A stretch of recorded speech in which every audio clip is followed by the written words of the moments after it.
sa mga bumabiyahe ngayon sa Metro Manila, abay, enjoy your journey. Journey Malubak. Pati sa C5, partner, ang dami Oh, At yun saka ang- ang lalim nung sa C5. Yung bago umakyat nung Libis flyover ba yun? Hala ka, parang dapat ang dala mo traktora. Grabe po yung lubak, pakweba na. Ang lalim, partner. First time ko kasi nakadaan doon itong weekend. Nawindang ako. so- Kawawa naman yung mga araw-araw dumadaan Sobra ka doon. naman sa pakweba na. Pakweba na sa lalim eh. Pakwebang baliktad. Dati-rate, parang buwan lang na dinadaluyan mo. Oo, di Ngayon ba kayo talaga, natutuwa? Na dito sa Pakweba na. Pilipinas, hindi lang sa Bulacan, maging sa Metro Manila, matapos po ang hagupit ng habagat, na-experience po natin para tayong nasa buwan sa ating mga kalsada. Alam mo yung tinutukoy ko, no? Yung bago umakyat doon sa flyover, yung pagpalabas ka ng EDSA, Marami yan, mahaba yan, baby girl. kaya nagta-traffic, nagbabagal ang mga sasakyan. Ang lalim po. Ang tanong lang dyan, kailan aayusin yan? Ngayon sana ho na nag-aaraw, dapat inaayos. Yung nga lang, yung traffic management, di ba? Importante din po mga kapatid na maunawaan natin na napakahirap din po naman sa gobyerno yung pong gagawin mo yung proyekto, nakaka-perwisyo ka naman sa traffic. So, hindi mo na kinakailangan maging isang genius para maunawaan na ginagawa yan madaling araw. Hindi yung reblocking. Hindi po ba kaya nga naaalala ko lagi sa ganitong mga pagkakataon yung dating kalihim ng DPWH na si Ping De Jesus. Baby girl, nung panahong yon ay talaga naman din. Nung panahon ito ni Pangulong Cory Aquino pa.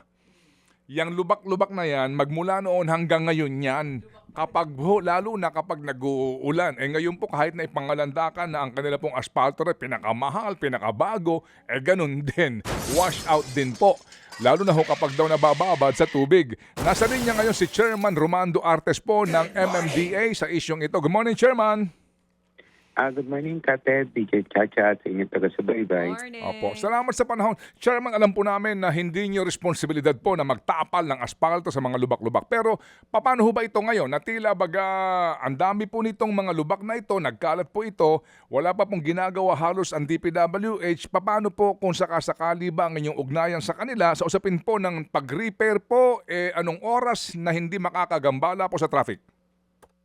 Well, unang-una po, Kated, yan po ay minomonitor ng ating mga enforcers. Every time na makakakita po ng lubak, pinapipicturan ko po yan, pinagagawa ko ng report. And kaagad po kino-coordinate sa DPWH para po magawa kaagad.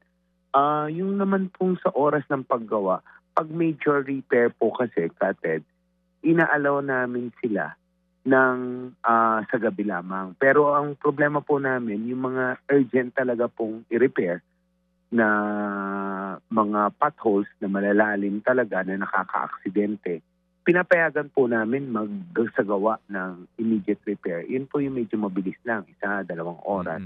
Pero ang problema nga rin po, tama po kayo, nakakasagabal yan sa traffic. Pero ang ano ko naman po dyan, Sir Ted, kaya po namin inaalaw, sa amin pong datos, simula July 27 hanggang August 16, na may 3 weekly reports po. Meron po kasi tayo Metro Manila Road Accident Reporting System. 405, 375, and 388 road accidents po na iniuugnay po sa potholes ang nag-occur sa Metro Manila. Every week po ito, successive. So talaga pong kailangan i-repair dahil hindi lamang po yan para sa sasakyan, kundi para sa safety ng ating mga motorista. Kaya nga po, pinapayagan po namin yung emergency repair, Kated. Sa ganito po ngayon na sitwasyon natin, how do you manage that with the PWH? Kasi po, di ho ba, attorney, kapag ganyan kasi medyo meron na ho kayong para meron na ho kayong template, no? Sa lahat ng Yes ito. po, Kasi identify nyo ho naman kung saan yung malalalim. Sabi nga ni Chacha ho dito, doon daw ho para ng kuweba yung sa C5. Kuweba pa Opo, baliktad. Yes po, Kated, yung talagang sobrang lalim na tingin namin ay talagang delikado, lalong-lalo na sa mga nagmumotor. Ilalagyan po namin ng harang temporarily para nga po wag nang madaanan. Pero yun nga po, talagang nakipag-ugnayan kami sa DPWH na magawa po sana kaagad. Mm-mm.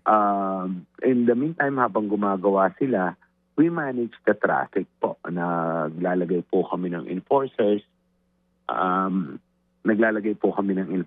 Para po i-manage yung traffic. Normally naman po, mabilis naman po, in fairness to them, yung pagre-repair ng mga potholes. So, we try to minimize po yung box traffic pag po Opo. Kated. Yes, sir. Of course, that is your mission, ano, to minimize nga itong traffic. So, sir, sa ngayon, ano ang identified ninyong mga lugar na grabe po ang traffic? Kitang-kita ho sa inyong mga CCTV cameras. Anong po ang nangangailangan ng agad-agad ng major repair sa buong Metro Manila po? If you know or if you remember. Ang sa monitoring po namin, C5 po hanggang Katipunan, Kated, yung medyo marami po talaga at medyo malalalim.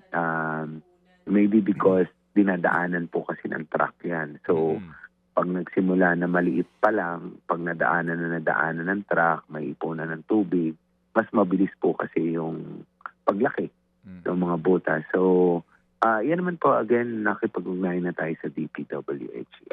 Siguro naman po, we'll follow up po yung schedule ng repair po. Alright. So C5 po ito. Dito ho ba sa EDSA, kumusta po, sir? Meron kasing mga, di ho ba, no? Sa visuals nga po ng aming pong News 5 dito, meron na pong ginawang repair ang DPWH. Pero ngayon po kasi, may mga areas pa rin po na nagiging cause ng pagbabagal po ng traffic. Saan po sa buong EDSA, sir? Well, yung mga stretch po na may mga asfalto na matagal na po na asfaltohan, yan nga po yung talagang palitan under the EDSA rehab. Yan po yung medyo maranaling po yung lubak. So, rin kasama naman po yun sa EDSA rehab ng DPWH. And so, kung EDSA naman po yan yung i-rehab po. Medyo nag-choppy ho kayo doon, Chairman. Buong EDSA? Buong EDSA po kasi, di ba po, i-rehab ng DPWH. In fact, tapos na po yung phase 1. So, kasama na po lahat yan sa PEDSA gagawin po ng DPWH. Opo, pero yung phase 1 mismo, nagkaroon ng problema, di ba may portion dyan na nasira po yung asphaltong ginamit? I think na-repair na po nitong nakaraang weekend, Kated, yung mga nasirang portion. Opo, sige. Chairman, sa ngayon po kasi, maliban doon sa mga regular po na schedule ng DPWH kapag weekend, na may mga reblocking at major repair po sila, ano ho bang sabi ho sa inyo ng kalihim ng DPWH o NCR Director na kung maaari na gawin nila itong mga repairs na ito sa madaling araw, habang maganda ang panahon, para po less sagabal sa traffic? May ganun na hubang ugnayan o wala pa rin po hanggang ngayon?